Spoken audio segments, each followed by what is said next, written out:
दोस्तों नमस्कार।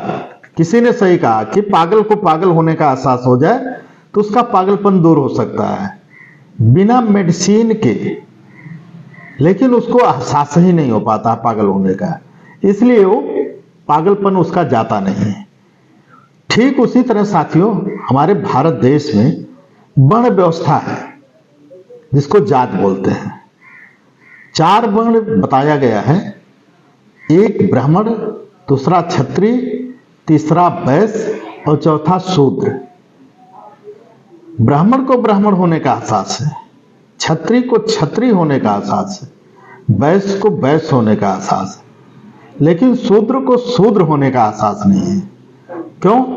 क्योंकि शूद्रों को 6743 जातियों में बांट के उसमें ऊंच नीच की खाई पैदा कर दी गई है, इसलिए उसको एहसास नहीं होता। ठीक उसी पागल की तरह है, इसका इलाज असंभव है। ना जाने कितने वैद्य से लेकर के डॉक्टर, वैद्य के रूप में बुद्ध को लिया जाता है और डॉक्टर के रूप में बाबा साहब डॉक्टर बी आर अम्बेडकर को लिया जाता है।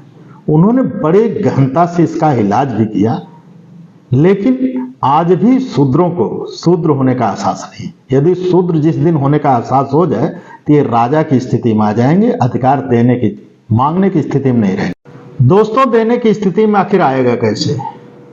6743 जातियों में बांट करके ऊंच नीच की जो खाई है, इसे राजा बनने से रोकती है।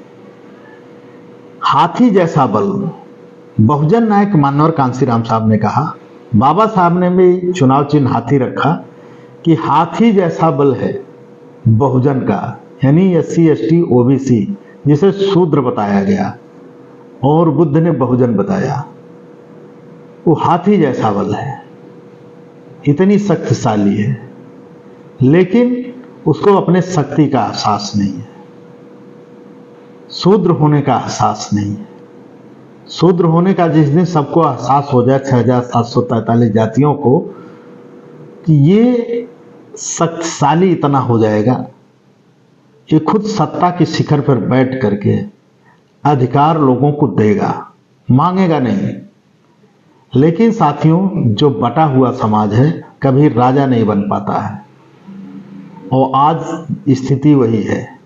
इसलिए साथियों, मेरा कहना है कि आप एहसास करिए, आपको बार बार प्रताड़ित परेशान किया जाता है, अधिकार मांगने पड़ते हैं, नहीं मिलते हैं, इसलिए शूद्र होने का एहसास कर लीजिए ताकि राजा बनकर के आप अधिकार देने की स्थिति में आए। नमो बुद्धाय, जय हिंद।